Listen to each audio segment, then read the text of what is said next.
Llegamos a ustedes con la palabra de vida para permanecer en el amor y en la luz. Hoy es jueves 25 de enero y celebra la iglesia este día la conversión del apóstol San Pablo. San Pablo, ¿no? El gran intérprete de Jesucristo, al que primero persiguió, como todos sabemos, ¿no? Como era estaba estructurado en una formación absolutamente rabínica, ¿no es cierto? Judío de verdad, conocedor profundo de la palabra de Dios, teólogo él, y por supuesto, frente a la aparición de esta primera comunidad cristiana, digamos, la primera reacción es perseguir a los cristianos porque los consideraba realmente enemigos de la fe hebrea y de la verdad que él, digamos, asumía como verdad, ¿no? Que venía, por supuesto, de la palabra de Dios del Antiguo Testamento. Y ahí está, hoy celebramos su conversión, ¿no?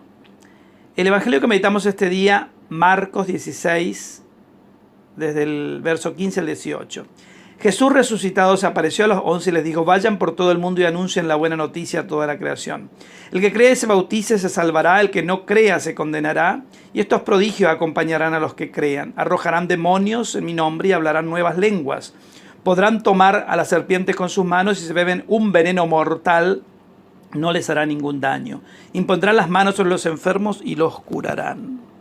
Y claramente se pone esta palabra de Dios de envío, ¿no es cierto?, de Jesús, ¿no es cierto?, que a los 11 los envía a la gran misión, ¿no es cierto?, recordando justamente la palabra de Dios hace presente esto, ¿no es cierto?, esta gran figura que es San Pablo, absolutamente gran misionero, que cuando se convierte, cuando se encuentra, por eso tiene el título de apóstol, porque a pesar de que San Pablo no fue de la comunidad de los discípulos y no estuvo con Jesús mientras Jesús estaba en el mundo en carne y hueso, sino que se encuentra con él ya resucitado.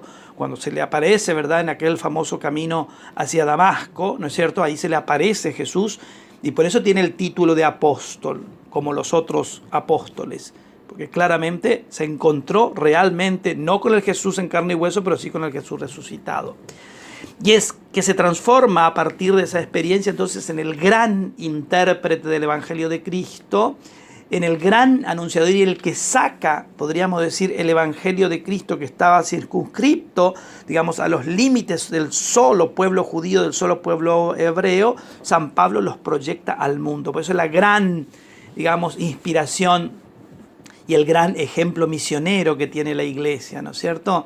San Pablo representa justamente esa dimensión evangelizadora, misionera que tiene la iglesia y por eso lo ha elegido como tal Jesús, ¿no es cierto? Es el vigor, el entusiasmo, la pasión, la bravura, el heroísmo, el martirio, la predicación absolutamente contundente, categórica, que desenmascara hipocresías, que anuncia el evangelio con una claridad y una contundencia, con una actitud absolutamente profética.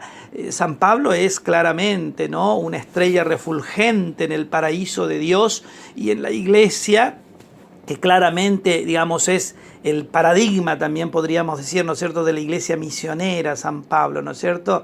Entonces, frente a esta imagen y frente a este modelo, nosotros tomamos conciencia también de nuestra responsabilidad de discípulos misioneros del Señor, ¿no es cierto?, según estos modelos que nos propone la iglesia, para inspirarnos a asumir esas mismas actitudes, esa misma mirada, ese mismo corazón, esa misma pasión, ese mismo entusiasmo, esa misma fuerza en la predicación. Qué lejos estamos, ¿no? Dios nos ayude. Que la mirada de Cristo te guarde, el amor de la Virgen Consolata te custodie, descienda sobre tu casa, tu trabajo, tu familia, su santa y divina bendición.